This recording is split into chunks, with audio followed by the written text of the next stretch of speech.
Testing 1, 2, 3. We will be getting started in 5 minutes.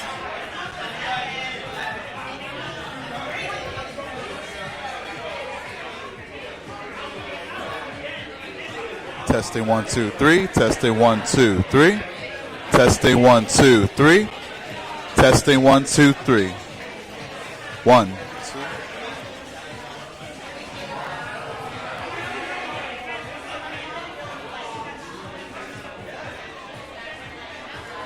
Testing 1, 2, 1, 2, 1, 2, 1, 2, 1, 2, 1, 2, 1, 2,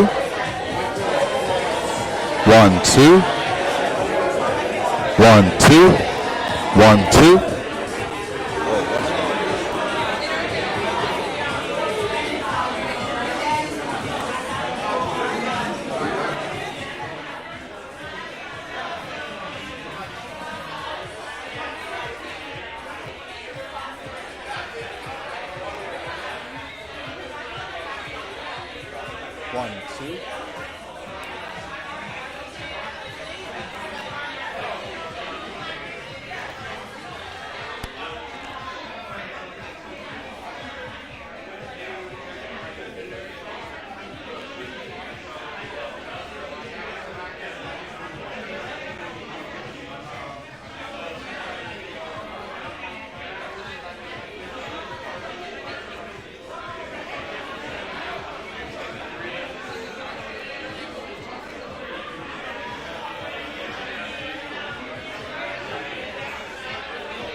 It's going to fall back right here. It's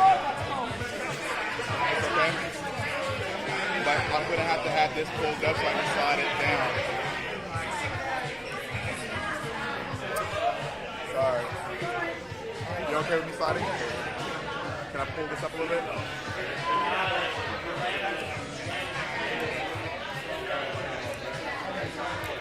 Okay, clip on the back.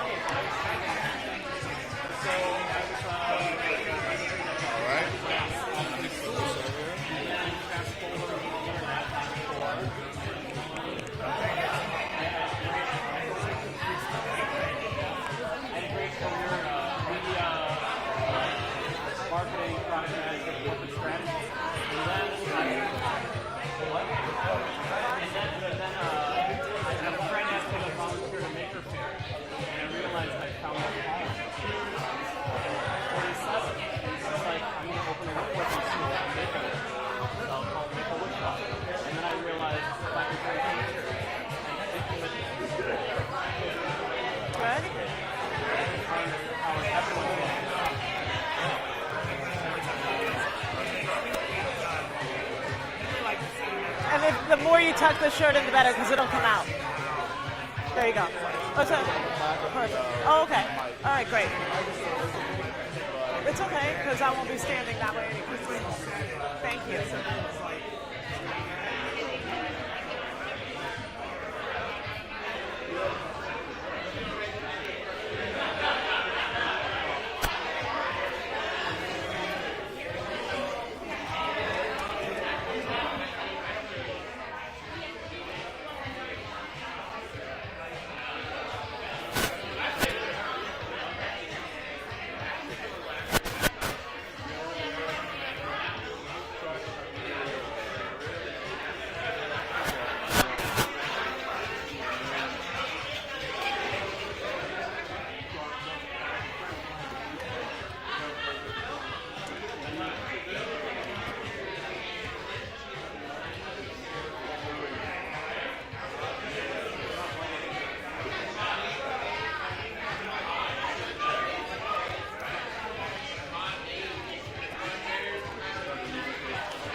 You doing all right?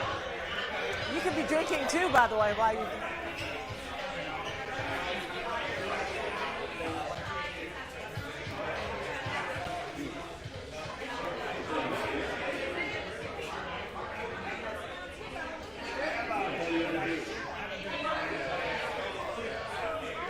Your mic is on. Just saying. I just want to tell you before you said something about it. Yeah, you should be saying. So how is it that you're perfectly tan? Not because I'm on vacation. I'll give you the reverse answer. Not because I've been on vacation. The sun loves me and I love the sun. It happens this quickly. Honestly. I just go outside and then I start changing colors.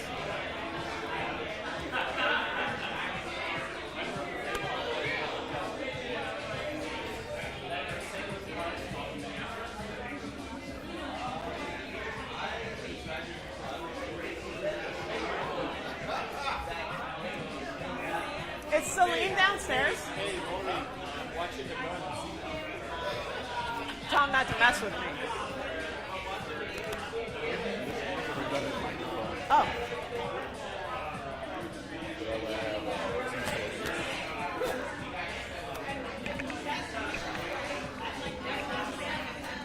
Crossing the I's and dotting the T's.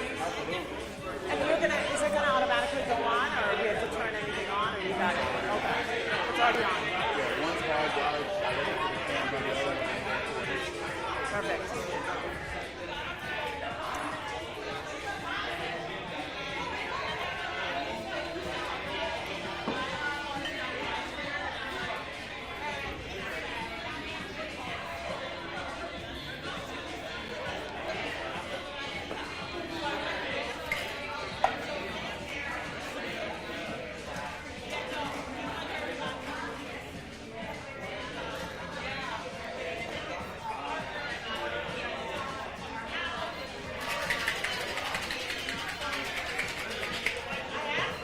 What are you making? It's rum based, right?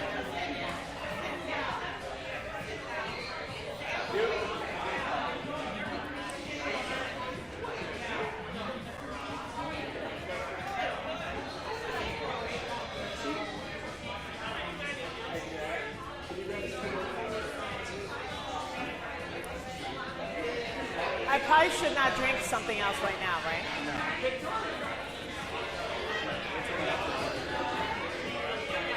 It's like, don't drink right now. Oh, let me get water.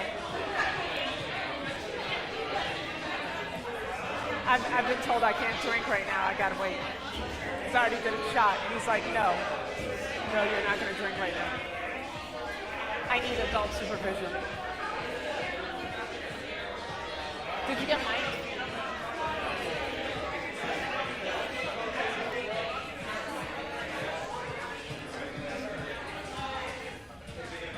Time you got to play some Chinese numbers. So we could go all night and drink. Do you go all night? All night? Right? I've been told I can't drink right now because I already did a shot. And he's like, I went up there. He's like, no.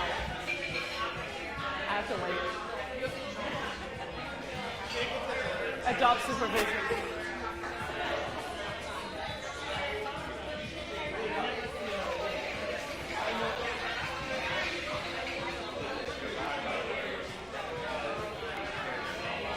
Good?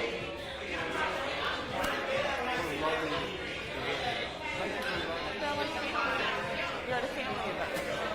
It's like a family barbecue.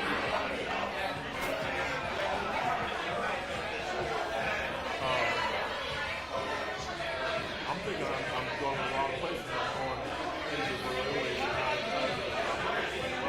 This is Nolita, so it's the cross between. And then you come up here and you're like, it's kind of cool, right? I just realized that my pictures are up.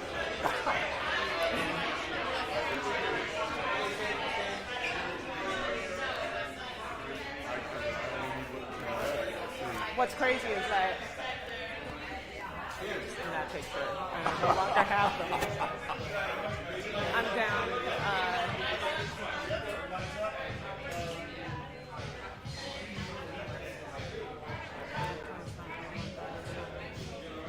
At my lowest, I was 10 pounds lighter than that. At that picture, almost 12. So next time, as we be on my way to you, it'll be the TT, which is never First time ever? Not like, since birth. I'm 7 pounds, 16 ounces.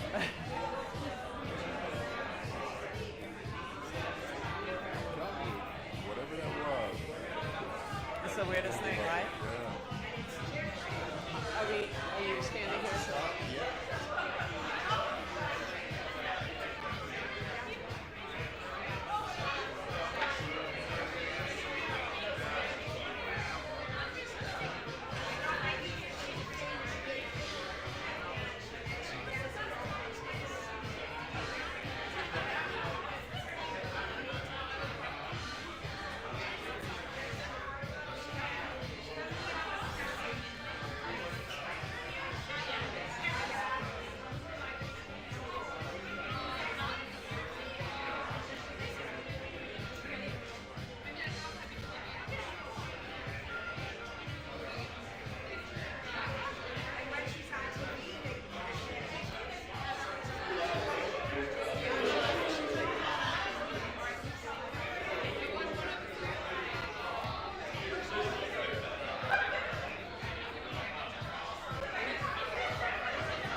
you? Nice to meet you. Maury, very nice meeting you. Love your top. Thank you. So we just graduated from Wharton.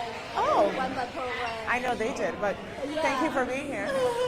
Yeah, so one of our classmates, Jill David, she was in your class Yep. last year. Yep. Yeah, she had San great Francisco. things about you. Yeah. Yeah, I don't do the East Coast anymore, no. I did for 3 terms, I think, and then I went to San Francisco. Is that where you live now? No, I live in D.C. My family lives in San Francisco. But I know it's a long commute, but I kind of would rather not go to Philly all the time. So So, you teach there this summer? well, I moved it to fall because my summer was so booked, I couldn't do it, so they changed the schedule and threw me in there for the fall. Okay. So I'll be there in Labor Day weekend. You know how Wemba goes. Yes, I know I'm on. Yes. Art is coming. Huh? Art is coming. Oh, he is. How far away is he? No, I don't wait for him. Does he? Does everything look okay, or do I look like? No, he's very good. Very good. No.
Mori Taheripour is going to share some gems with us tonight, and if you've not had some gems before, please visit me for the truth.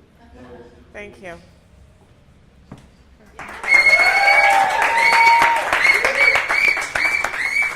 Just make sure your seat doesn't touch the Don't fall is basically what he's saying. Pray for me right now.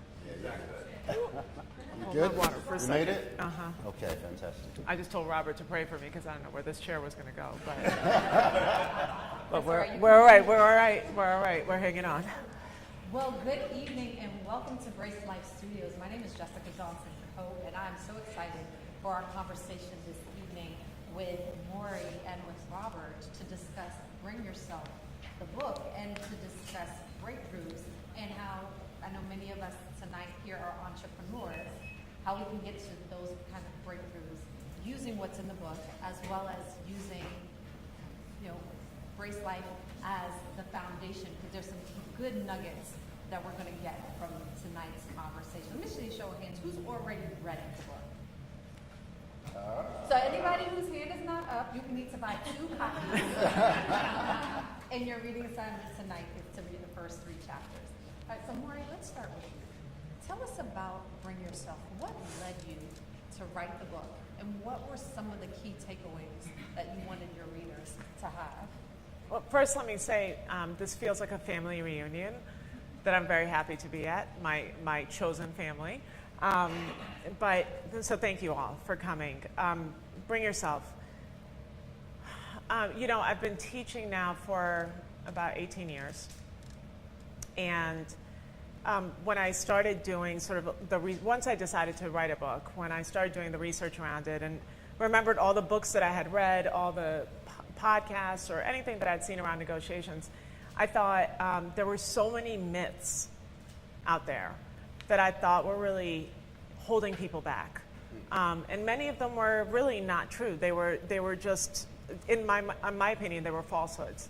One of those things being, what does that excellent or exceptional negotiator look like? Oftentimes, somebody who had sort of male-like qualities, and I'm not talking gender, but really sort of that masculine type quality, somebody who was aggressive, somebody who was maybe even bullying in your face. And what I realized that over all the years that I've taught, many of my students were not that person. And so not living, I don't want to say up to, because it's really not that, but not being that person made them think, well, I can't be a good negotiator because I am not that person. And that was just one of many. The other was people being incredibly anxious about negotiations because they had had really bad experiences. Divorces, bad business deals, whatever it is. And so these types of myths were holding people back. And in my opinion, when you don't, one, recognize that there's negotiations to be had, but two, don't have the courage to actually take your seat at the table, then, you know, we don't have the opportunity to speak our voice. And there's numerous examples I could tell you about how that has actually really been detrimental to people's, not just professional lives, but personal lives.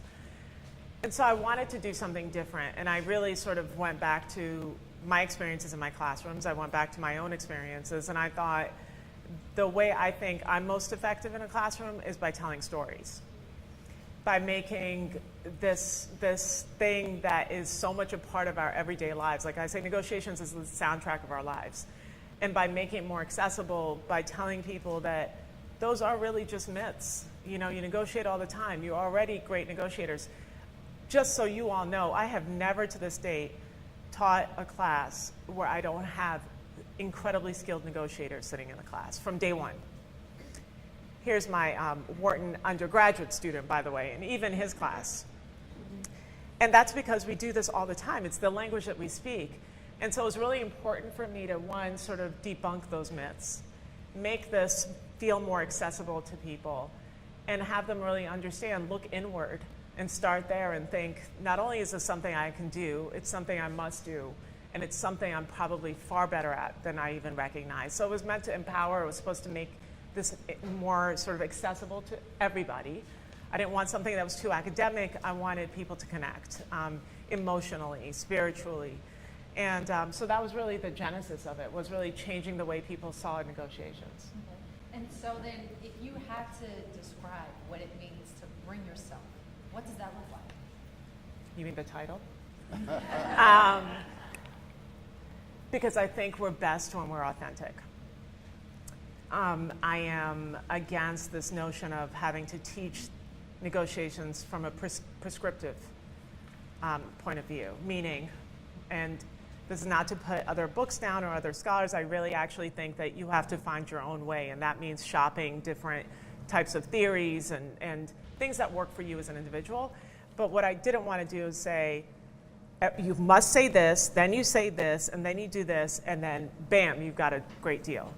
It's not a cake. You're not baking a cake, right? It's not that. And I feel like if that's how you communicate, then people, you know, you go into negotiations, it starts getting maybe a little touchy, it gets a little emotional, and all of a sudden, you're trying to remember, what did Mori write in her book on page 132? That's not happening, right? And so the notion of bringing yourself was, that's all you need. Everything you need, you already have. Just recognize that, honor it. And I think that's actually far harder than for me to give something to somebody and say, these are the theories, this is how you do this. And many of you who are here have already seen me teach. The whole premise of it is the hard part is actually figuring out who you are and honoring yourself. And once you have that, once you understand what your values are, once you understand what your non-negotiables are, then everything else falls into place. And that's really what I meant, was in a world, I always to have the courage to really step into exactly who you are, to step into your power, and to do so fearlessly is what bring yourself means. Interesting. So as I'm thinking about everything you just said and thinking about authenticity, it makes me think about you, Robert, right? Because you can't bring yourself without embracing life.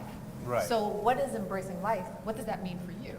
Well, I think in the context of what Mori just said, because the way this kind of came together was, you know, I started training Mori as a client, and then we would talk during sessions, and then this whole thing of cross-coaching started to happen very, very naturally. And so for me, in terms of what you're talking about, in terms of authenticity, I've been a professional ballet dancer, I've been a full-time pastor, and I am now a trainer who runs a gym. So in my mind, I'm like, you're all messed up. Like, you've done too many things, and they don't fit together, and you're this certain age. And I remember when my daughter was born, I was like, dude, you got to get it together, right? And so I've always had this narrative in my mind that you're a little confused, you can duct tape stuff together. And so when we started talking, Mori was like, no, you have this range of experiences that can speak to many different people, and if you choose to step into that, then you're going to see how this works together. And so for me, in terms of bring yourself, that's where it started with me. And I remember one conversation we had, and she was like, so, how do you reach people? And I was like, well, I only have 12,000 social people on Instagram, and I only have 5,000 over here. And I'm not really an influencer, and I'm looking at these other people who are influencers. And I had a business before this, which failed, and so everything was looked at through a negative lens. And she was like, okay, so you do have 12,000, right? I was like, yeah. And then she was like, well, that's a lot of people, right? And at the time, I only had about 2,793, but who's counting? But anyway, yes. And then and then she started to help me see that, what I was looking at as negative was a positive launching pad to the next place, and to really slow down and think about, no, you've got this range of experiences, you've already got to this certain place, now you just have to lean into who you are and where you are and honor that and serve the people who recognize what that is. And so that for me was how I was like, okay, let me lean into what she's saying, and not in a kind of hokey way, but really take the lesson and apply it to what I do on my day-to-day. And that's honestly when a lot of things, especially during the pandemic, started to change for me. And would you say, because I know what it sounds like you were doing, you were negotiating with yourself. Exactly. Right. And you weren't winning those negotiations. Right. And I'm Right. sure many of us can attest that during the pandemic, we all had some pretty quiet times where we were negotiating with ourselves, and maybe we weren't winning those negotiations. And so your relationship, in terms of working together, predates the pandemic. It does. But during the pandemic is when you really started to see this shift. Right. What kind of breakthroughs did you start to experience, both personally and professionally? Would you both answer that question? Do you want to go? Okay. I think for me, not only was what we were talking about during these sessions, and it just started like talking during sessions, and then we shifted to having one-on-one sessions, but it was also being introduced to the Goldman Sachs family, which a lot of people here from the Goldman Sachs family.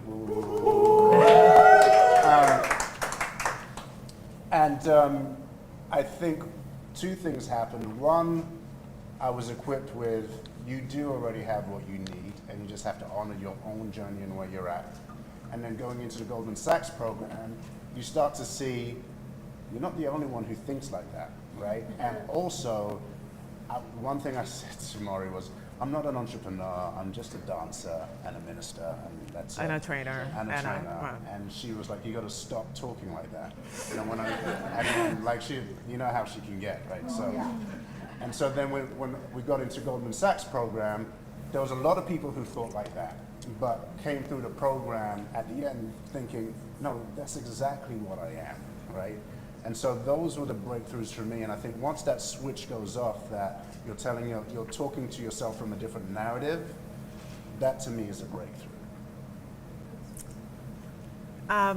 So this is actually really personal because I don't talk about it very much, but my entire life I've had body image issues, and I mean really pretty serious ones, and Robert can sort of attest to that. And whether it's imposter syndrome, whatever it is, when I look in the mirror, I don't see what everybody else sees, and I know that, and that's just my reality. That's who I am. And I was never satisfied. I never, every diet, you all want to hear about a diet? Ask me. Grapefruit, cabbage, all of it. And from a very early age. And so yo-yoing back and forth. I worked out most of the time in my adult life anyway. And come August of 2019, one of our mutual friends introduced us in Martha's Vineyard. And she looked so goddamn good. So I was like, I want what she has, please. Her picture is in the back. She's absolutely amazing. And so it just kind of lodged in my head, except I was in DC and Robert's in New York, so I thought that can't happen. And I started following him, and I saw a video of Amy, and one of the women that he had trained. And her transformation was sort of breathtaking. And I thought, and I want that. So one of my best friends had passed away quite suddenly that year. And I mean, he lived right above me in my apartment building. He was everything. And I didn't realize I hadn't grieved. And I realized that the grief had come in the form of waking. And I was just tired. Many of you who've read the book know I have MS. I was diagnosed in 2010. And the extra weight, this was not vanity anymore. This was for all the teaching that I do, all the commuting that I do. You not only feel the weight sort of when you look in the mirror, but more importantly, I felt it physically, and it was draining. And so when I called Robert, I said, hey, I saw a video of this woman who looks amazing, but she's not working out with you in studio. Can you do this for me? And that was November 2019. And he wasn't like, yes, sure. He's like, well, let's have a workout together. He's like, I don't know who this woman is. So we set up a time, and I remember he said, we'll take about 15 minutes. I'll do an assessment. I think it was about 45 minutes or so into the workout. And he stopped and he said, yeah, we can totally do this. You're an athlete. And this makes me very emotional because I was like, wait, what? He's like, you're an athlete. And he saw something in me I had never seen, nor had the courage to see. And I can't tell you, I mean, when you talk about a breakthrough, but he's like, no, you're gonna have the lines. And I was like, okay, this man has lost his mind, but all right. The lines? So I'm only talking about this right now from a physical perspective, but my life has changed dramatically since, because to have imposter syndrome is, you can be a total prisoner to it. And I would say I wish I had a drug or something that could cure someone. I'd be very wealthy. But imposter syndrome doesn't go away. You just recognize you have it and you manage it. And does everybody here know what imposter syndrome is? I'm gonna go into my teaching mode. Who does not? So it's this notion of not feeling like you belong, like all the things you've accomplished in your life, you haven't done yourself. It's happened by accident. You're an imposter. You're a walking imposter. And the way you see yourself in the mirror is not how other people see you, to be clear, but that's your truth. And so that one statement gave me the courage to live up to this. And the physical transformation has been amazing. I won't even go into, I'm literally 30 some odd pounds lighter than I was when I started with him. That's physically. I'm probably 200 pounds lighter emotionally and spiritually. I'm not gonna cry.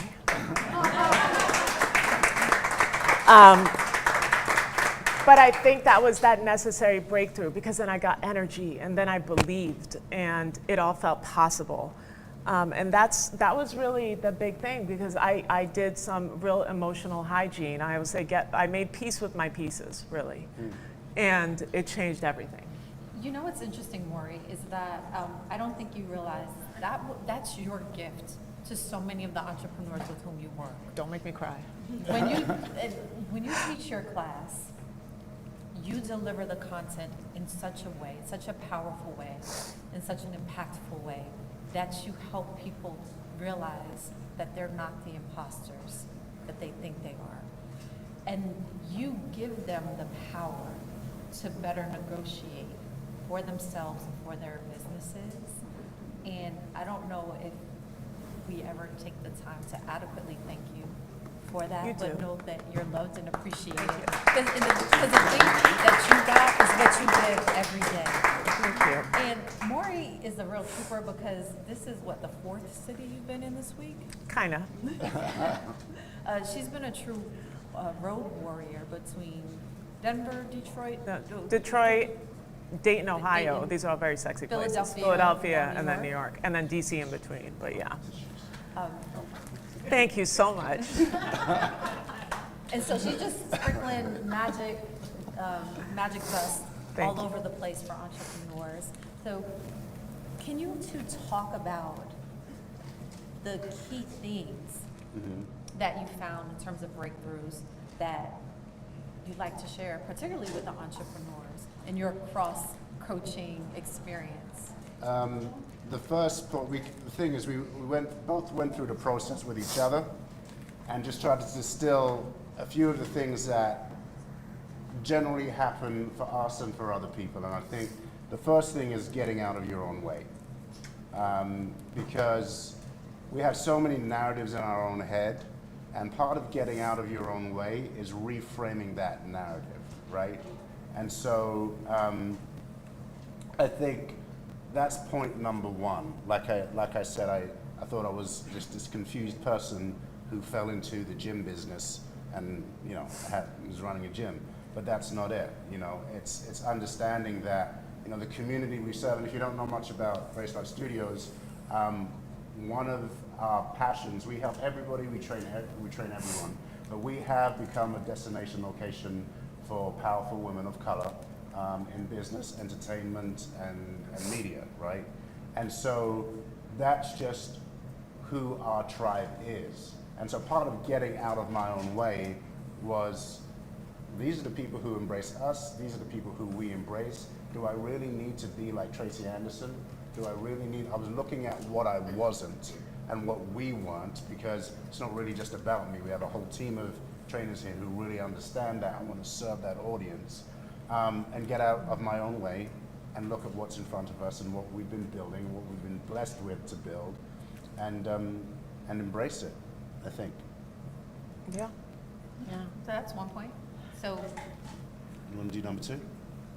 I'm trying to remember the order of these things, but yeah, I think that, again, I said it earlier, I really do believe, and especially in the world we live in today, we're denied this sense of being able to be exactly who we are and show up that way. And whether it's saying the wrong thing, whether we're constantly in our heads as women, how should I act? Do I smile too much? That's gonna make me look silly or not serious. If I'm too serious, they'll think I'm that word that rhymes with a witch. If I don't dress appropriately, and it's like all the things that we don't think we are either enough of or what we should be. And I think that this notion of, and by the way, to be able to be that, have the courage to be that person, you also have to understand your own value. Right? Because all of a sudden then the narrative doesn't work. Where you go home to, you have to appreciate that you have to be there. And once you change that, right, once you take that inner dialogue, then this notion of stop trying to become somebody else, be in that celebratory mode of accepting exactly who you are. And that goes with this whole get out of your own way. That whole thing is about the bruises and the bad memories that we have and the scars that we have from all those terrible experiences that we carry with us. If you can't first address that and get out of your own way, right, then you can't really be in that place where you say, and this is exactly where I was meant to be. And everything sort of flows from there, I think. and then last point, Robert, with respect to the assets. Yes. So the last point is asset management, right? And it's the idea that you are your biggest asset, right? And sometimes we will take care of everything else before we take care of ourselves. And so we're running on empty, we're serving everybody else. As entrepreneurs, some of us know we have paid everybody else before we pay ourselves, right? And so we're the last ones to get fed. And so it's about switching that and taking care of yourself mentally, physically, and spiritually. When I say mentally, it's the intelligent, creative part of yourself, the part of yourself that solves problems. And so giving energy to that so that you can become better there. Spiritually, it's not like the ethereal, spiritual thing. When I say spiritual, it's qualities like love, joy, peace, patience, goodness, kindness, self-control, a sense of purpose, things that anybody can feel. But unless we're giving life to it, energy to it, taking care of that, then we can't really flourish. And then the physical body, right? And so asset management is slowing down and deciding that whatever's going on with me physically, some of us need to go to the doctor, some of us need to go see a therapist, some of us, whatever that thing is, whatever's happening with me physically, let me take care of that. Whatever I need to elevate myself with mentally, let me just stop, because all these things will take care of themselves. No is a full sentence, right? It's no period, and people will adjust around your no. And then take that time to take care of what you need to, because you are your biggest asset. If you don't show up healthy, you don't show up with the right mindset, nothing happens. So. Yeah, and a part of that whole notion of asset management, it's like doing your own inventory. I remember the other conversation where you were like, in the studio, I've got to go somewhere else, and and the ands, and I should, and I was like, can we just stop for a moment? You could be exactly where you're supposed to be. What are you going to do with what you have? Because I believe that you're overlooking these things. Like maybe this was what was meant for you. And I think a lot of that happens with all of us, right? So another part of that breakthrough was, I believe that there are times in our life that something maybe tragic, challenging happens, and we learn lessons. And we swear to ourselves, I'm going to change, I'm not going to do those things anymore. And we do really well. It's like going to a conference, you learn all these things, and you leave, and you're like, this is what I'm going to do. 2 weeks later, you're like, what conference, right? And it's the same thing with these challenges. And we learn lessons, and I've had many, and I've learned many lessons from them. I remember when I got diagnosed in 2010, life-changing moment, and I say this, and I'm not trying to, this is not a Hallmark moment, I swear it. My life changed for the better. MS was truly a gift in many ways for me. And one of the main things was that I always felt like I was being selfish when I would go to the gym and I wasn't doing something for my family. Or if I carved out some space for myself, I was like, no, you shouldn't, you should do this instead. And it didn't help, my family was telling me that too. But when I saw my neurologist, and he said, I think you've been living with this thing since 2002. It's 2010 at that point. And this is the first time you've had any sign of it, really physically. It may just be because you've made really wise decisions and you've worked out, and you're the way you choose to eat, the way you choose to conduct your life, it's been really good. So I thought, okay, I need to do this. If the working out has allowed me to live without medication and been this healthy, I need to keep doing this and all of it. So that was great in the moment. But I then recount all the times that I've forgotten that moment. And then something else had to happen that was bad. And case in point, when my friend passed away, that I tried to sort of cover this up.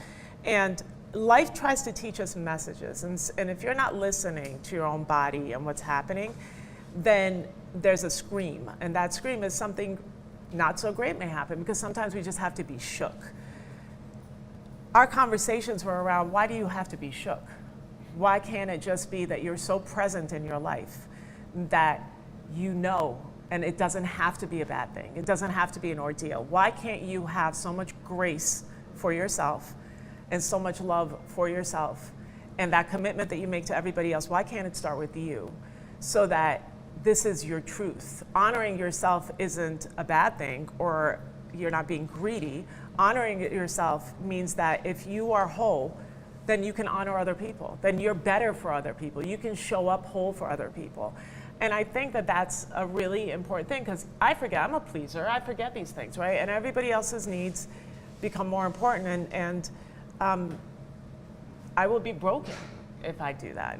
And you know, for those of you who are my students in this class or have been my students, I have zero boundaries with my students, so you all should know that. During the pandemic, my classes are 4 hours, they'd be like 6.5 hours, nobody would leave. And you know, at some point I was like, don't you all have to eat? But those boundaries don't exist, and some people say that's not healthy. All I can say to you is that I wish for all of you that you can do things in your life professionally that will make you never feel like you're working. And so that part of my life is that for me. I don't get tired. I push and push and push. But that's how I honor myself, is that I do something that feeds my spirit. And then the working out allows me to then take care of myself sort of physically, and that's a non-negotiable. So I think all these things sort of fit together, but you have to, the asset management means knowing all that you have and taking care of those things. And I think we all have exactly what we have and what we need. We just don't recognize it. So, Robert, what would you say your biggest lesson about Mori has been as you two have been Oh Lord, you coaching can't. each No. other? Be kind. Be kind? Yes. Okay. And if you can't pinpoint one thing, tell us a story Oh no. that will reflect what it is. I think it's recognizing, well, really it's recognizing the same thing in yourself, right? So I think it is this idea that, I mean, Mori gives so much to so many people, right? Get down every single person that your goodness affects, and then create a branch to all of the people that may affect, right? And so she called me and she was like, I've got like 3-4 pages of people who I affect, right, in a positive way. And so I think for all of us, you know, if we sit down and really think, what does my work, what does my spirit, what does my present, who does that affect, we can really start to figure out the size of our value, I should say. And so that's what I get from Mori, is seeing that, you know, we're all trying to figure it out. And one of the things we talked about is that a lot of us in business, people give advice in business and it's like, you need $1 million to start this thing off, right? And there's a lot of us in the messy middle where we have businesses, we can't afford, you know, 20,000 in PR every month, right? Or we can't afford whatever, you know, whatever it takes to media placements, but we still have this business, and there's this messy middle where I think if we talked about it more and we understand how much we have as a collective, I think we would be more effective and would be happy doing it. So. And the first time he came to my class, the Goldman Sachs class, when we left, and then afterwards we were working out, and he said, I didn't understand this before, but you're actually a preacher. Oh yeah, because I'm a minister. She was like, because she kept explaining it, and I was like, okay, I'm getting it, but I'm not. I said, oh, I understand. You're a minister. You're a preacher. That's what I mean, you see her in her class, and she's prowling around the class, and she's not sitting in one place, and there's an energy. It's kind of intimidating. She's got her arms out. You know what I mean? And so she creates that energy, and I think that's where we connect. Well, Yeah, since we it's have really two fun. ministers on the panel tonight, we're going to pass the offering plate shortly. But seriously, as you think about folks who are on the entrepreneurial journey here tonight, what is one key piece of advice beyond getting the book, reading it, and putting the information into practice that you would want them to leave with tonight?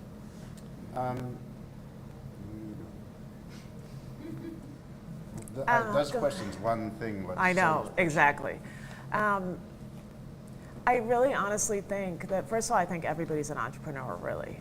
Whether you're working at a company, I mean, it's just true. It's sort of this mindset. I think that it all starts with knowing your value. And again, I'm a firm believer of until you do that work, which is scary and messy and uncomfortable. But until we all do that, because we are all, so whether you struggle with things like imposter syndrome or whatever it is, until you deal with that, nothing else really matters. your relationships won't feel whole. You won't feel whole. You're more likely to give more of yourself than you should. You're likely to not ask for a raise. You're likely to not go after funding because you don't think you're good enough. You're likely to be that people pleaser that everybody else sort of takes of you because you give. Nobody takes of you something you don't give. But they take of you so much that because you don't value your own time, how can anybody else? Because you don't respect yourself, how can anybody else? Because you don't love yourself, how is anybody else going to do that? And I think it all goes back to that. Like that is I truly believe, you know, when they say, how can somebody be a good negotiator? I'm like, you got to know your own value because it starts there and it ends there. I think that's just the truth. Okay. And to wrap it up, I would say, wherever you're at, do the thing that's right in front of you. Because there can be like 1,000 different points where you could start, and there's 1,000 different things that make sense, but the thing that's right in front of you, do that. And once you start to do that, you'll start to see, at least for me, the road starts to become clearer and clearer, as opposed to we've all made big grand plans and written them out and had the strategy and then never follow through, right? So start where you're at and do the next best thing. Can I add one thing? So just so you know, because he talked about me, I've got to talk about you a little bit. So just so you know sort of the power of Robert Brace and how much I think your physical, mental, emotional health, how it's also connected. And sometimes it becomes so much your reality, it's a subconscious thing. I was teaching the Goldman Sachs National Program in their headquarters in May. And, you know, when I'm talking, I don't even know what I'm saying. I'm so like, first of all, I'm so in that moment that when somebody's like, can you repeat that? I'm like, no. I don't know what just came out of my mind, but I'm out of my mouth. But so class ends and, you know, the students come up to me and the first person came up and he said, so what kind of sports did you play? Were you like professional? And I was like, what is he talking about? I was like, I'm sorry, I didn't play sports. And he said, but you called yourself an athlete. I was like, I did? He goes, you did. And it was like in that moment where I thought, oh my God, like that is such a shift, because 3.5 years ago when he said that to me, I was like, I don't know who he's talking about. And I just claimed it subconsciously. And when anybody questions, like, why do you have to go to the gym? Why does your physical health matter when you have work to do or you have kids? I tell you this, that at your core, it is everything, because it affects you in so many different ways, from feeling better about yourself, from having the energy to do more, from having mental clarity. And he does that, and I see him doing that. I mean, it's a testament to those of us who are here who have felt the magic of. But at his core, that's who he is, because it's the uniqueness of his different experiences. And the last thing he is that he didn't really mention, which I think is really what makes him exceptional, is that he is first and foremost a husband and a father. And it's his truth. And it just brings a different energy. He treats, I think, all his staff that way. We are all family to Robert Brace. And so that was you can pay me back later for that. But I just want you all to know that what happens here, and I've been training with him on Instagram, so you don't have to be in a studio to get this, but because of his connection to anybody and everybody that's around him, I think you just become who you really should be, which is your better self, because he imagines that for you, and then you take that with you. And I want to say thank you to the staff from Brace Life Studios for doing a tremendous job in helping create everything. They're hiding in the back. Salim is back there, who's worked with me for 10 years. And then we've got Jasmine, Atiba. Oh, Jasmine, there you are. Patrick, Mark, everybody. So, yeah. Do we have time for questions? We'll do some quick questions, and then if anybody has some. Any questions? Don't be shy. Frederick John, you look like you have the verse. No. Yes, sir. So, thank you very much. How do I fast track this? this. Like, I wanna, I think they heard me. Yeah, yeah. So, thank you very much.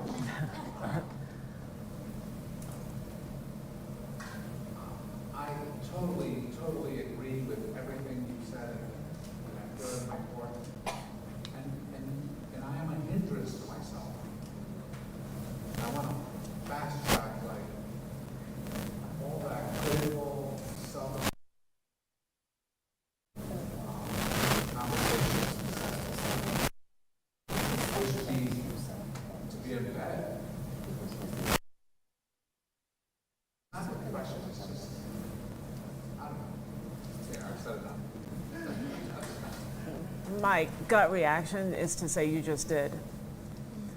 Because just to even recognize it, just to even know that it's not external forces, it's not because you're not doing the right thing, but that this is what you've pinpointed and that's what you have to work on, is, I think, a huge step, and it's a very courageous step, because again, I think it takes courage because it's messy and it's not pretty, but to recognize that that's what you have to work on and give yourself, again, the time and the energy to do so, is really important. But that's why we've sort of come up with this concept of breakthrough, because we saw how it worked for one another, and I think we're truly committed to this, and we want to roll something like this out that can be of benefit to other people, but not because you can't, it's because we believe you absolutely can.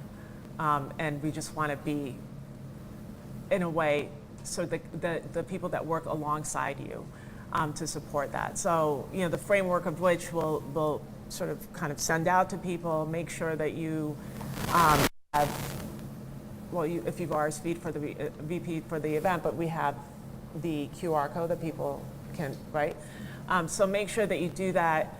And it'll say that it's taking you to my newsletter page. But we just want to know who is here, and we'll reach out just as soon as we start putting more of the substance behind this. But that was the whole premise behind Breakthrough, is because we didn't just want to talk about it. We wanted to fully commit ourselves to that and build a community around it.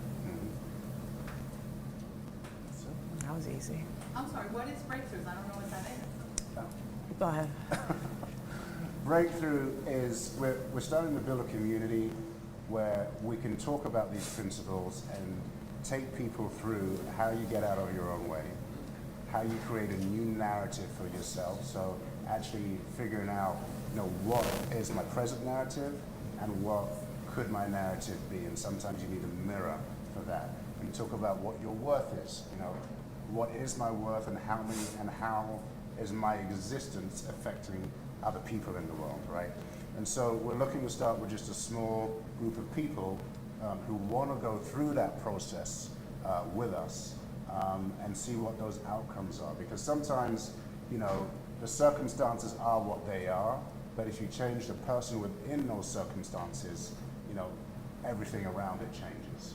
And so that's the premise of the breakthrough, is helping us get out of our own way, figure out what our new narrative is, and also start to protect our own assets. And we'll do it through like mastermind classes. It'll be a virtual offering.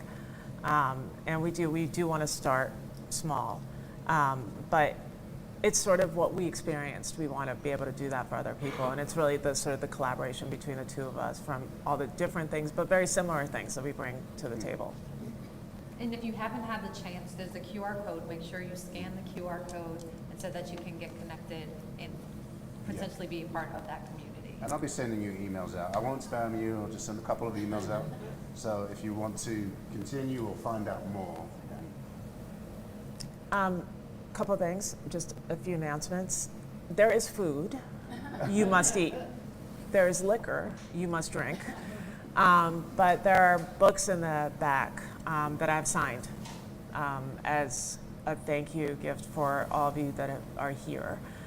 If you already have read it and you have one, then give it to somebody that you think is going to benefit from it. Please buy books. I'm supposed to be able to say that.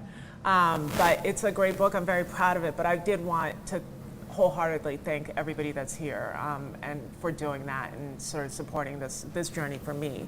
But please, they're in the back. I urge you to do so. And let me say one word about Jessica before. So Jessica was in my very first cohort at LaGuardia Community College here in New York, 2010. Yes. I'm since then, I'm at what cohort? Well, 40 something. 45. It was a long time ago. But I actually have two students from that cohort here, so Jessica and Saudia. I just wanted, because this was a last minute thing, I was like, hey, can you do my students are and how privileged I am. She's like, that's not even a question, of course. So superstar, I'm deeply grateful. Question, but I just want to. Can I just give context really quickly? So it's been 4 years, right, since the book, since you. 2010, yes. Yep. That lovely March 2020, yeah. So this has been a labor of love for Mori because first of all, it's hard to pour out what's in your head and what's in your heart and put it into paper because you already feel vulnerable, but then you think, what will people think when they read? Like people who've taken my class, you can tell me to be quiet anytime. People who have taken my class, are they going to expect the same thing in the book? Or people who haven't taken my class, are they going to read the book and really embrace the nuggets that I'm sharing with them? And so after putting in the work and writing the book, here we have COVID. So she couldn't sell the book the way that she wanted to. And then we're all in lockdown. This is only the second book signing event you've had, correct? Mm-hmm. So 4 years, fast forward to 2023, second book. And so I'm grateful to all of you who have shown up tonight to support Mori in this endeavor because what we're doing, what she's doing, what Robert is doing it is ministry. It is ministry, and people way beyond the confines of these walls will be blessed by what you have in the pages of that book. And so we just want to celebrate you. We want to celebrate Brace Life Studio and embrace life, and celebrate entrepreneurship, entrepreneurism, because sometimes people don't realize that entrepreneurs wear capes and are really doing wonderful things, like making magic happen. So thank you for being part of the journey and for helping to bring yourself to the next level because you are. This is just one step. Thank We're you. going to take it even higher. Did you have a question? Because I kind of jumped in there and didn't want to. No, if you want to answer. No, there's nothing.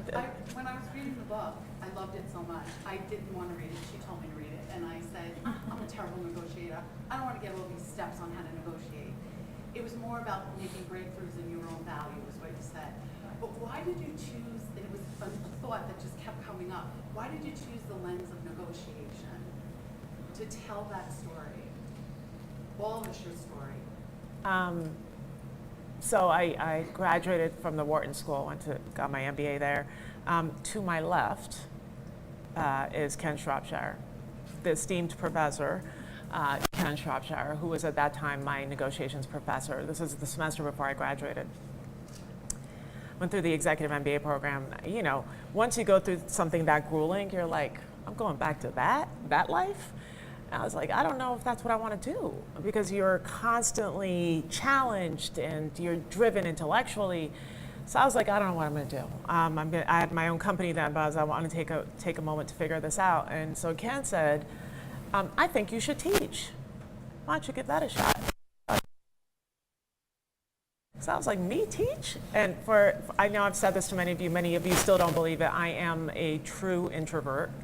And standing in front of 5 people scared me, much less 30, 40, hundreds, thousands, whatever it is. That was 18 years ago. And I so connected to negotiations once I really understood what it could do for us. And once I understood that it's not a thing that we do, it's a thing that we live. And that it opens doors, it builds bridges, it makes us better, it allows us to speak our voice, it gives us courage, and it can profoundly affect every asset of your life. I love everything about it. And I want people to love it. I know that sounds really strange, but I think it's the most elegant thing and the most important thing. And so the way I teach it reflects that which I just said. It's not academic, so, purely academic. It became the only way I could tell the story of everything I've been through, but how I wanted people to see themselves and feel empowered. It's like giving them a passport to just be. And so negotiations it's just my truth. It's everything. Well, thanks for changing mine. I have a whole new mindset about Thank you. negotiation. Thank for you. changing that. Thank you for that. I was afraid of it, but now I embrace it. No fear. Fearlessness, very important. All right. So you can all thank Ken for having me do what I do. Yeah. So thank you. Thank you for doing this. Thank you for doing this. Thank you for being here at Brace Life Studios. And you'll be hearing from us. Hopefully we'll be hearing from you. But hopefully we can all continue to have breakthroughs together. Eat, drink, and be merry. Yeah.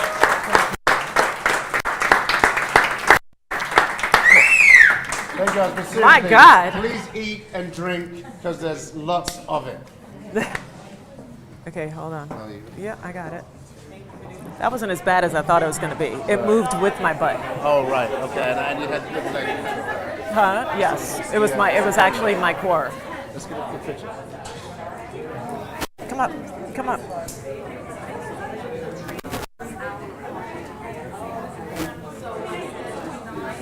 Thank you. Thank you so much. You're awesome. Thank you. Thank you. Thank you. You are a superstar. I saw you. Thank you. Thank you. Stepping down?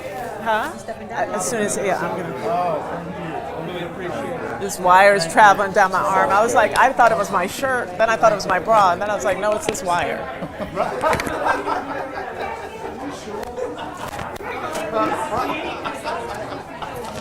Oh man, there's some little misunderstandings that,